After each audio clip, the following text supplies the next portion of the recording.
అందరికీ నమస్కారం అండి. ఉగాదిలోపు సంతోషి మాత యొక్క వ్రతకథను వినండి. అదృష్టవంతులు మాత్రమే ఈ కథను వినగలరు. ఈ తల్లి కోరిన కోరికలను తీర్చేటటువంటి కల్పవల్లి. మరి ఈ సంవత్సరం నుండి అందరికీ మంచి జరగాలని ఆ తల్లిని మనసారా వేడుకుంటూ ఈ వ్రతకథను భక్తి శ్రద్ధలతో వినండి. పూర్వం ఒకనాడు సర్వశాస్త్రములను చదివినటువంటి, వేదాలలో బాగా దిట్ట అయినటువంటి, పురాణ కథలన్నీ కూడా తెలిసినటువంటి సూత మహర్షుల వారు శౌనకాది మహామునుల దగ్గరకు వెళ్ళి వారందరినీ కూడా చక్కగా దీవిస్తాడు. అప్పుడు అక్కడ ఉన్నటువంటి ఆ శౌనకాది మహామునులందరూ కూడా సూత మహర్షుల వారికి సకల మర్యాదలు చేస్తారు. చేసిన తర్వాత సూత మహర్షుల వారిని ఇలా అడుగుతారు, స్వామి, మీకు తెలియనటువంటి విషయం అంటూ ఈ భూప్రపంచంలోనే ఏదీ లేదు. భూలోకంలో మనుషులను చూడండి, ఎన్ని కష్టాలను అనుభవిస్తున్నారు.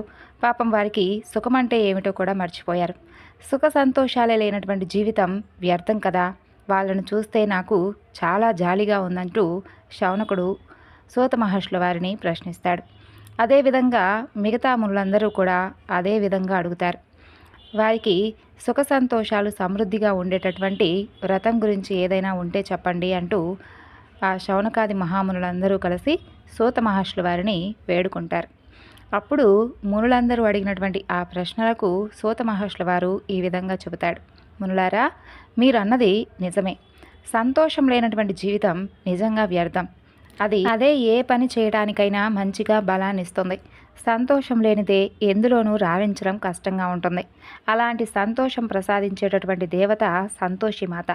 ఆ దేవిని పూజించి ఆ వ్రతాన్ని కనుక ఆచరిస్తే మనుషులకు సుఖ సంతోషాలు కలుగుతాయి. ఏ కోరిక కోరితే అది తప్పకుండా తీరుతుంది. నాకు ఈ విషయం గురించి వ్యాస మహర్షుల వారు చెప్పారు. ఆ వివరాల గురించి ఇప్పుడు మీకు చెబుతున్నాను, వినండి. మునులారా, పూర్వకాలమున ఉత్తర దేశంలో శ్రీరంగపురం అనే గ్రామంలో ఒక భూస్వామి ఉండేవాడు. అతనికి 7 కొడుకులు. వాళ్ళు చిన్నప్పుడు ఉండగానే తండ్రి చనిపోతాడు. అయితే ఆ పిల్లలను తల్లే సాకుతుంది. వాళ్ళు పెద్ద అయ్యేదాకా ఆవిడే పొలం పనులు చూసుకుంటూ ఉండేది. ఇక పనివాళ్ల సహాయంతో వారిని పెంచి పెద్ద చేసింది. వాళ్ళు పెరిగి పెద్దయిన తర్వాత తల్లికి విశ్రాంతినిచ్చి వాళ్ళు ఆ పని చూసుకుంటూ ఉండేవారు. 7 తల్లి అంటే ఎంతో ప్రేమ, అలాగే భక్తి. ఇక తల్లికి కూడా అందరి పట్ల అదే ప్రేమ భక్తి ఉండేది. కానీ ఆమెకు మాత్రం ఆఖరి కొడుకంటే అసలు ఎందుకో తెలియదు, కానీ ఏమాత్రం ఇష్టం లేకుండా ఉండేది. ఇక ఎక్కడైనా సరే తల్లికి ఆఖరి పిల్లవాడి మీద ఒక పిసరు ఎక్కువే ప్రేమ ఉంటుంది. అయితే ఈ తల్లికి మాత్రం అతనంటే అభిమానమే లేదు. పాపం శ్రీకరుడికి అదేమీ తెలియదు. ఇక అన్నలందరూ పొలం పని చేస్తే అతను మాత్రం పాటలు పాడుతూ ఊర్లో గాలికి తిరుగుతూ ఎవరికి ఏ సహాయం కావాలంటే అది చేస్తూ ఉండేవాడు. ఇక అతనికి దైవభక్తి కూడా చాలా ఎక్కువగా ఉండేది. అందుకే దైవ భజనలు కూడా చేస్తూ ఉండేవాడు. సోమరిపోతుగా తిరుగుతూ ఉన్నాడన్నటువంటి భావనతో తల్లి మిగతా అందరికీ భోజనం పెట్టిన తర్వాత మిగిలినటువంటి అన్నం కూరలను వాళ్ళ ఎంగిళ్లను కలిపి శ్రీకరుడికి పెట్టేది. తల్లి మీద ఉన్నటువంటి గుడ్డి ప్రేమ శ్రీకరుడికి అదేమీ కూడా తెలిసేది కాదు. ఆవిడ పెళ్లి విషయంలో కూడా పక్షపాతమే చూపించింది. మిగతా వారికి పెళ్ళిళ్ళు చేసింది, కానీ అతనికి మాత్రం వివాహం చేయలేదు. వాళ్లకు పిల్లలు కూడా పుడతారు. అలా ఉండగా ఒకనాడు శ్రీకరుడు ఉజ్జయిని అనే నగరానికి చేరుకుంటాడు. అక్కడ సంతోషి మాత యొక్క పెద్ద గుడి కనిపిస్తుంది. అక్కడ ప్రతి ఏడు కూడా చక్కగా మహోత్సవాలు జరుగుతూ ఉంటాయి. శ్రీకరుడు ఆ ఉత్సవాలలో పాల్గొనడానికి వెళతాడు. అక్కడ భక్తి పారవస్యంతో ఎన్నో పాటలు పాడతాడు.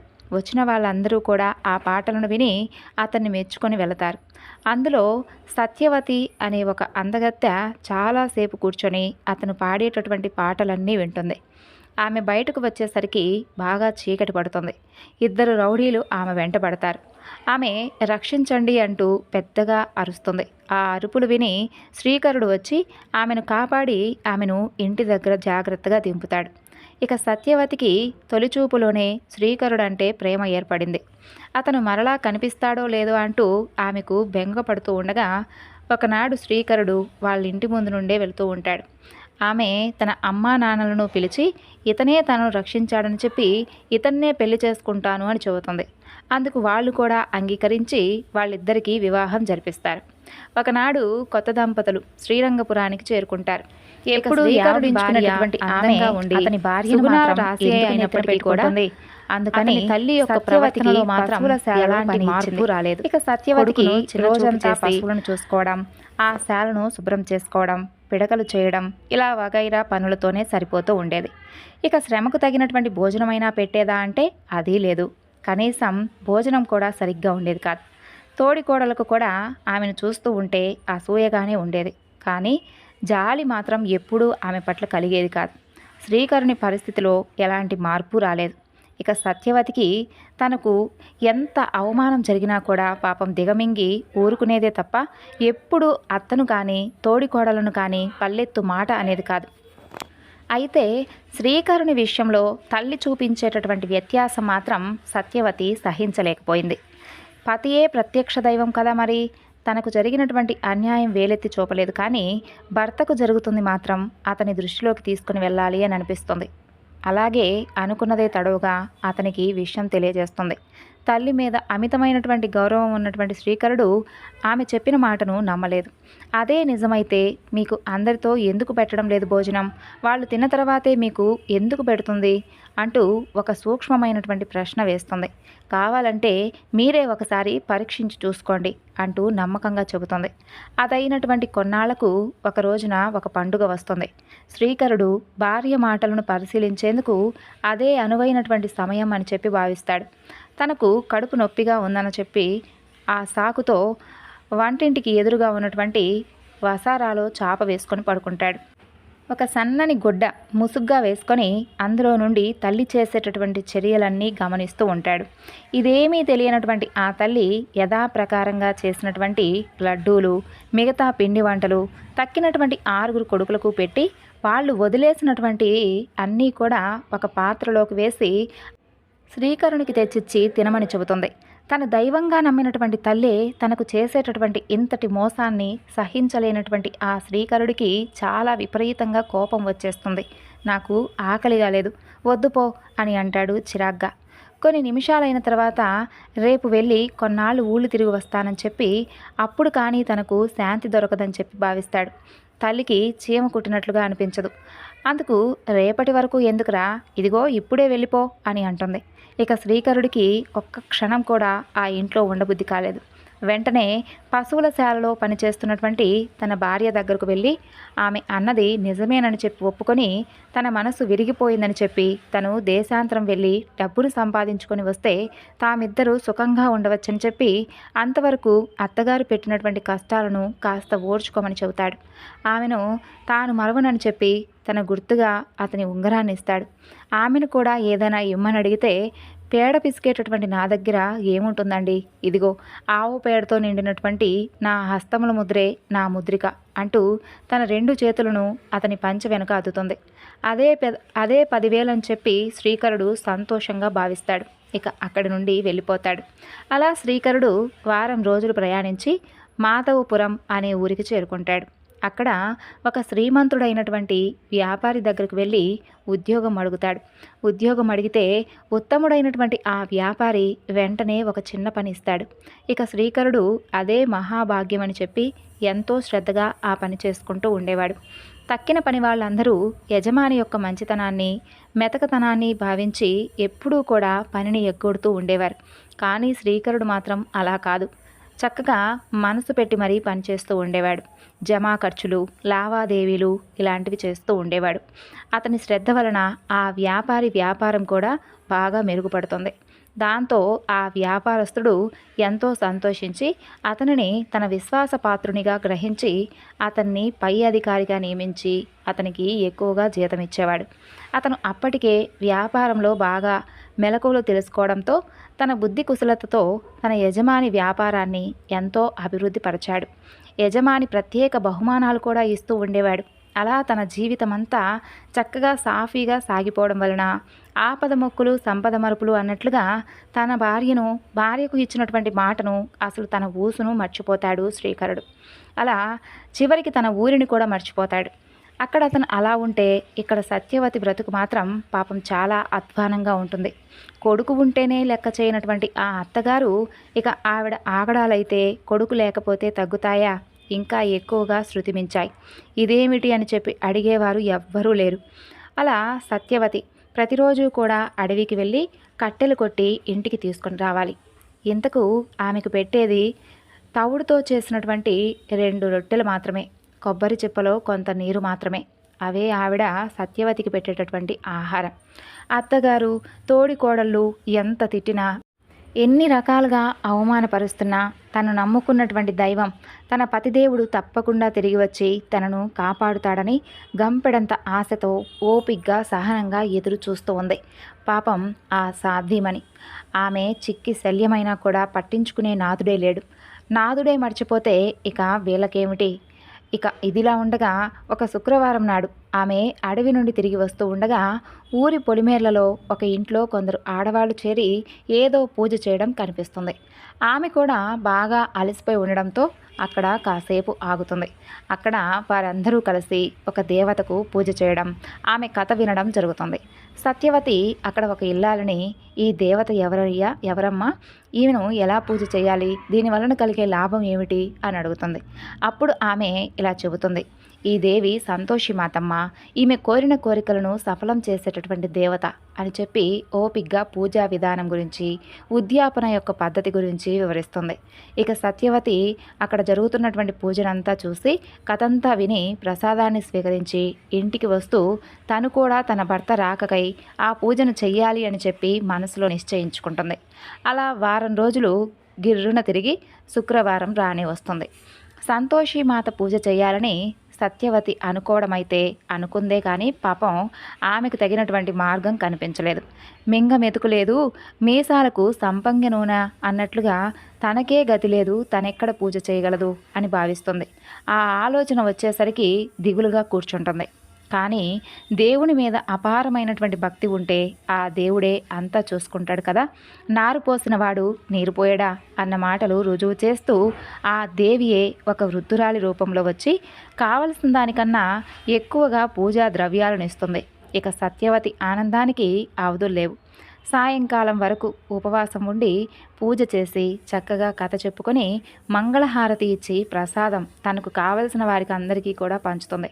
తన భర్త త్వరలోనే తిరిగి రావాలని చెప్పి ఆ తల్లిని వేడుకుంటుంది. అలా 3వ శుక్రవారం పూజ అవ్వగానే భర్త క్షేమ సమాచారాలు మోసుకొస్తాడు ఒక అపరిచితమైనటువంటి వ్యక్తి. ఇన్నాళ్ళు కనీసం జాడ కూడా తెలియనటువంటి ఆ భర్త గురించిన తెలిసినటువంటి వార్త ఆమెకు రావడం ఆలస్యం. ఇదంతా కూడా ఆ తల్లి అనుగ్రహం కాక మరేమిటి అనుకుంటూ ఎంతో సంతోషిస్తుంది. రెట్టింపైనటువంటి ఉత్సాహంతో పూజను కొనసాగిస్తుంది. అలా 7వ వారం పూజ అయిందో లేదో అదే వ్యక్తి మరలా వచ్చి భర్త ఇచ్చాడని చెప్పి 200 రూపాయలు ఇచ్చి మాయమవుతాడు. సత్యవతికి ఆశ్చర్యం వేస్తుంది. అలాగే ఆశ్చర్యం పడుతుందే కానీ ఆనందం ఆమెకు మాత్రం కలగలేదు. ఎందుకంటే ఆమె కోరింది భర్త రాకే కానీ భర్త పంపినటువంటి ధనం కాదు కదా. దాంతో ఆమెకు నిరాశ నిస్పృహలు కలిగాయి. పిచ్చిదానిలా అయిపోయింది. కానీ ఆమెకు కలిగినటువంటి ధనప్రాప్తిని చూసి అత్త తోడికోడలకు అసూయ కలుగుతుంది. ఆమె సంతోషి మాతను ఆ రోజు పరిపరి విధాలుగా పూజిస్తుంది. భర్తను తొందరగా రప్పించమ్మా అంటూ ఆ తల్లిని వేడుకుంటుంది. ఇక ఆ రాత్రి సంతోషి మాత శ్రీకరునికి కలలో కనిపించి అతనిని మెత్తగా మందలిస్తుంది. నాయనా శ్రీకర, నీవిక్కడ చాలా సుఖంగా ఉన్నావు. అక్కడ నీ భార్య సంగతి ఏమిటి? అసలు ఆమె పరిస్థితి ఎలా ఉందని కొంచెమైనా ఎప్పుడైనా ఆలోచించావా? ఆమె నీ కోసం ఎంతగా తపిస్తూ ఉందో తెలుసా? ఇప్పటికైనా వెంటనే మీ ఊరికి బయలుదేరి వెళ్ళు నాయనా అంటూ అమ్మవారు చెబుతుంది. శ్రీకరుడు దేవి కలలోకి వచ్చినందుకు చాలా సంతోషిస్తాడు. అలాగే వెంటనే ఆగమేఘాల మీద ఇంటికి వెళ్ళాలి అని అనుకుంటాడు. అయితే ఉద్యోగ ధర్మం మాత్రం అతనికి అడ్డుగా వస్తుంది.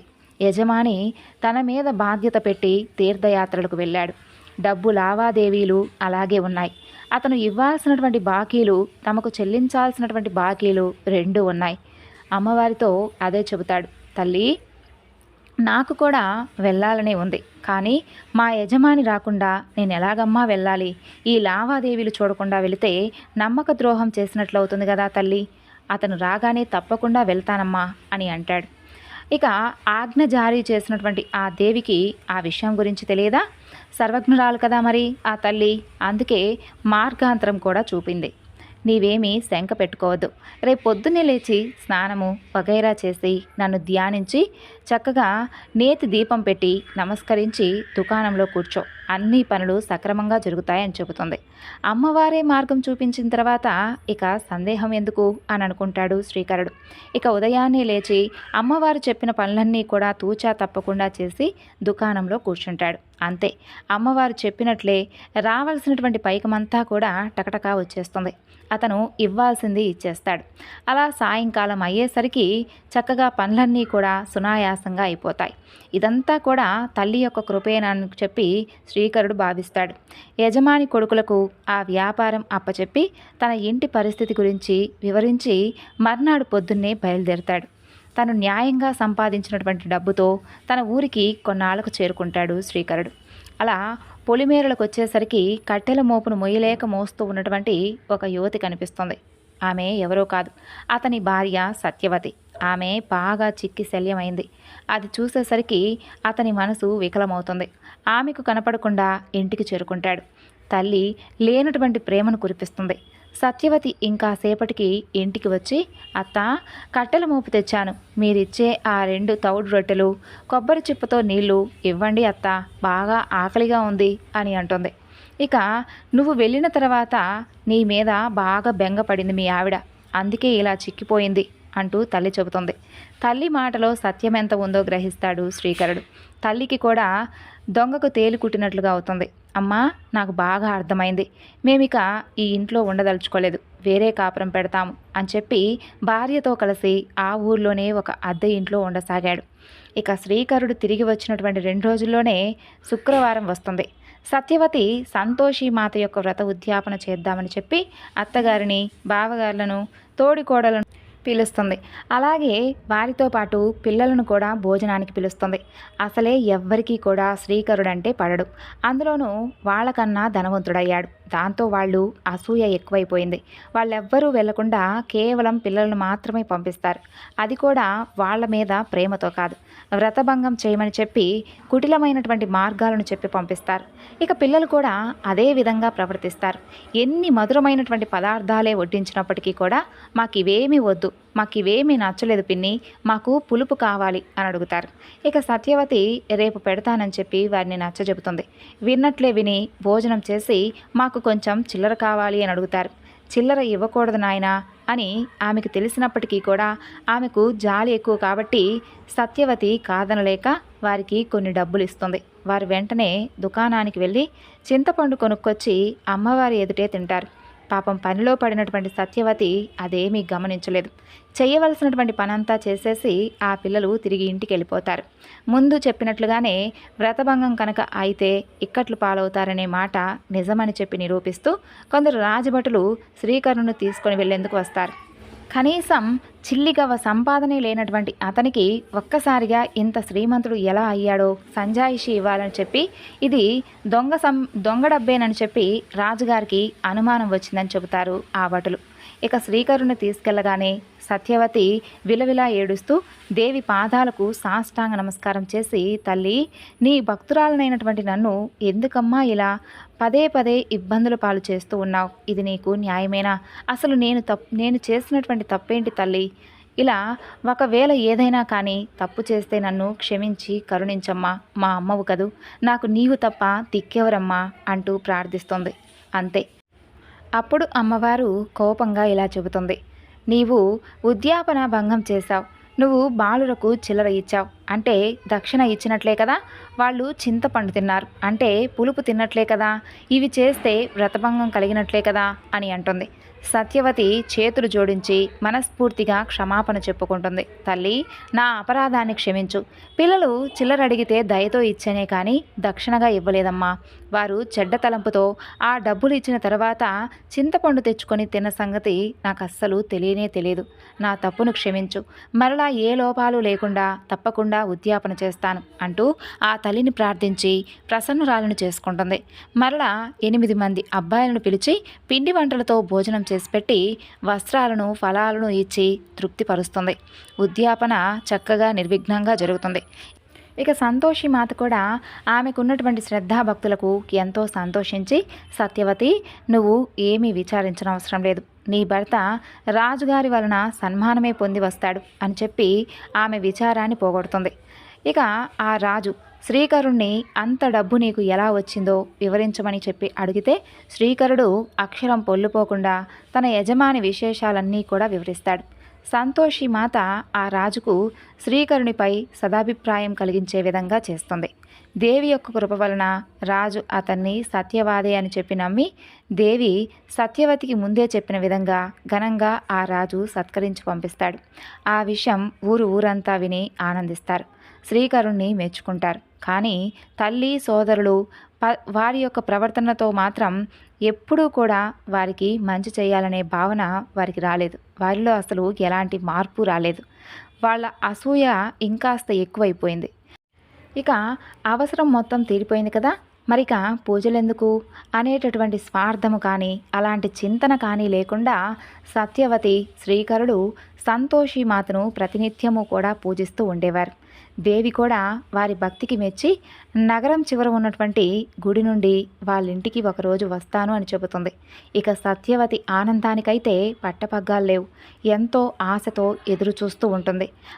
ఇక అన్నట్లుగానే అమ్మవారు ఒకనాడు బయలుదేరింది. కానీ భీకరమైనటువంటి రూపాన్ని దాలుస్తుంది. ఆమె మహాభూతమని చెప్పి భయపడి కొందరైతే ఆమెను చూసి లోపలికి పారిపోయి తలుపులు వేసుకున్నారు. కొందరు కిటికీల నుండి తొంగి తొంగి చూస్తూ ఉన్నారు. ఇక సత్యవతి మాత్రం ధైర్యంగా వీధి వాకిలి తెరిచి గుమ్మంలో నిలుచుంటుంది.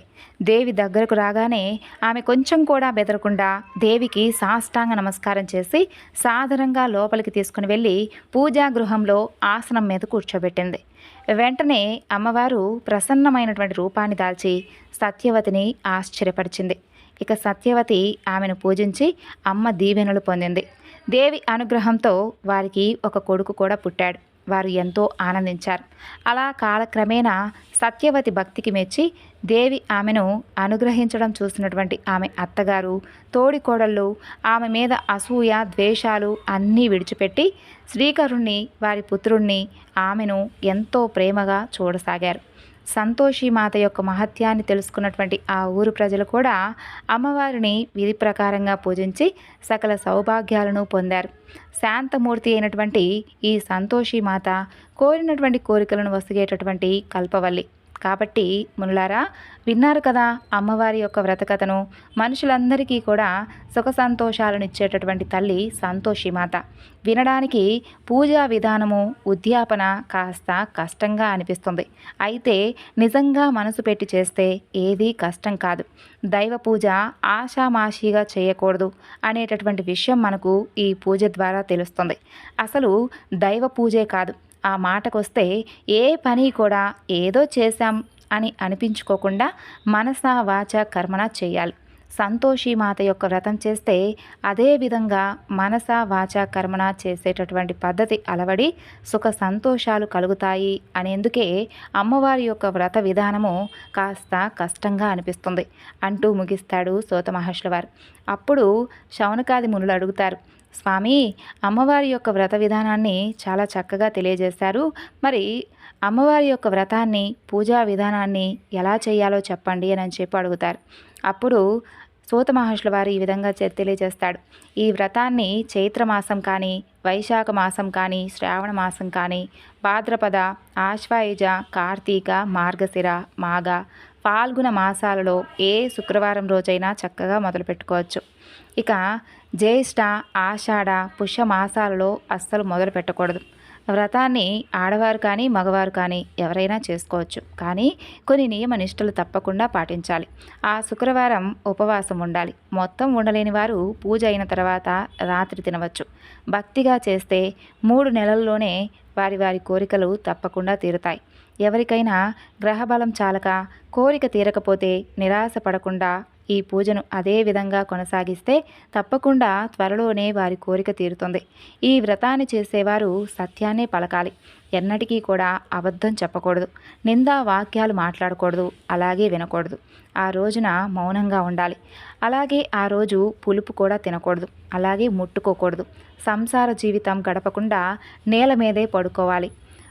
పూజ చేసే శుక్రవారం తెల్లవారుజామునే నిద్రలేచి మంచినీటితో స్నానం చేయాలి. ఉతికినటువంటి వస్త్రాలను కట్టుకొని పూజా గృహాన్ని లేదంటే పూజా మండపాన్ని శుభ్రంగా ఉంచి పూజా సామాగ్రి సిద్ధం చేయాలి. పూజా పీఠం మీద సంతోషి మాత పటం ఉంచి పటం ముందు నీళ్లు పోసినటువంటి కలశం పెట్టి దానిపై కొబ్బరికాయ పెట్టాలి.